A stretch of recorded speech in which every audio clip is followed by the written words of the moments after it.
Ever felt the goosebumps prickle on your skin as a rusty hinge groaned open in a haunted mansion?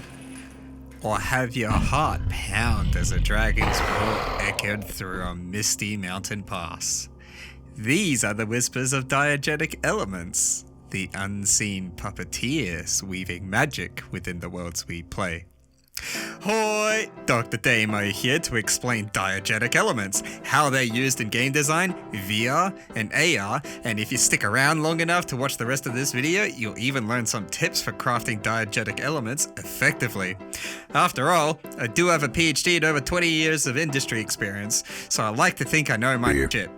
I also have a question for you at the end of the video, because I'm curious to hear what you think. Now, on to the meat. Diegetic elements? What are they? Quite simply, diegetic elements are the details that make you forget you're holding a controller and make you believe you're stepping through the looking glass. They provide the player hints and info without distracting them from the narrative and the atmosphere.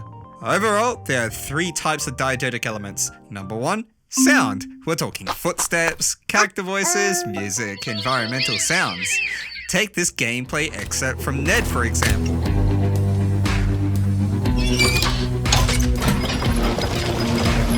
Speaking of Ned, don't worry, the game ain't dead. We'll keep you updated on the progress if you join our Discord server, link in the description, where we can chat a little bit more frequently. Sound cues can be harsh and direct, notifying a player when the interaction or goal is achieved. My favorite series, The Legend of Zelda, takes this harsh approach, with a lovely tune when you completed the puzzle for a dungeon.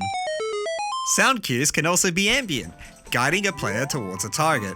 Gotta use Zelda here as a reference again. In Ocarina of Time, The Lost Woods, the first time you navigate, you actually need to follow the sound of the ocarina playing. It gets louder when you're heading in the right direction.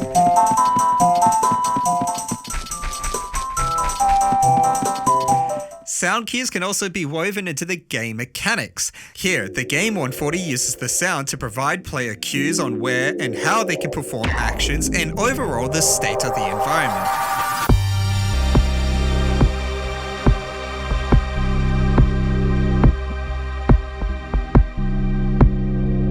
Other games can use signs placed in the world or objects placed in the environment that stand out to obtain the player's attention. Now, the second type of diegetic element is visuals. Imagine a bustling cyberpunk market. Neon signs cast an otherworldly glow on towering skyscrapers. This includes advertising and product placement in games, whether you like it or not. Take Cyberpunk 2077, where ads play a pivotal role in shaping the player's experience. In this game, the ads reflect the dystopian and technological advancements of the world, constantly reminding the population of the city that they are not enough. The tech offers the only path for them to both achieve perfection and the only way for them to survive.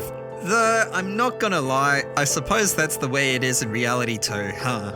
Third type of diegetic element, information. Clues, hints, and lore revealed through environmental details or character interactions, usually in the personal space. Using Ned again as an example, we created Gnarty as the perfect example of a diegetic element. He's a character involved in the narrative and functions to guide the player throughout the world around them, making sure that they're being brought towards targets of interest and away from dangerous information or where players can't really reach quite yet. Now, crafting these elements is an art form. A misplaced creak can shatter the illusion. A blaring soundtrack drown out the whispers of the world. Sound designers meticulously choose or record sound effects. Artists and animators bring characters to life, and writers script the character interactions to feel natural within the game world. They all contribute to crafting diegetic elements in a game to make players feel like they're truly experiencing the story firsthand, while learning about how they can navigate the world. Think about how diegetic elements, such as sound effects or visual elements, can subtly convey information, build atmosphere, and foreshadow events to enrich the narrative without exposition. And it's certainly near impossible to have elevated gameplay without sound effects to provide crucial feedback on actions or environmental details to offer strategic advantages. In VR and AR, where the line between reality and the virtual world blurs even further, diegetic elements become even more crucial. They ground the experience, making it feel believable and responsive. Imagine hearing a car honking just before it swerves around you in a VR racing game. I can imagine that it steals a shit ton of adrenaline rush. So, what makes a truly masterful diegetic element? Well, it needs to provide the player with cues and information that the player and other characters in the game are aware of and can interact with. Here's the most crucial part. You do this without distracting the player from the narrative of the game. One of my favorite examples of a diegetic element is actually in Metro. In Metro, the player would look at their wristwatch to get an indicator as to what their health status is and what the world status is around them. But notice there's no text, it's almost entirely gleaned from the watch. So how do we create diegetic elements that contribute to immersion, storytelling, and gameplay? I'ma keep it simple with 3 points. First, subtlety is the key if you're aiming for pure immersion. Let the world unfold organically. Don't shove information down the player's throat. Let them discover it piece by piece like a skilled detective. If immersion is not a high factor, then weave in any teaching through the narrative of the game, letting the narrative dictate the lessons. Another classic example is when you jump over a pit, but the pit is specifically designed that it's impossible to cross without jumping over it. Secondly, emotional resonance is the goal.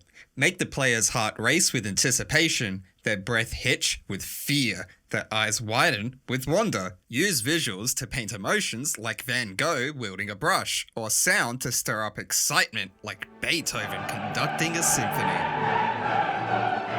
Finally, consistency is king. Every creak, every groan, every flicker of light must belong to the world. No jarring modern-day car horns in your medieval fantasy. Otherwise you're playing a game called Back to the Future there, mate. When diegetic elements come together, a game transforms into a living, breathing world that you can touch, taste, and feel. This immersion, however, doesn't require acknowledging the player's existence. It's the difference between watching a movie and starring in it.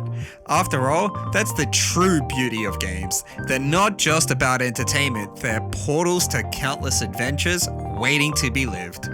Now that you know what diegetic elements are, I want to know what games you think have the best diegetic elements. Drop your suggestions in the comments to share the game love. Until next time.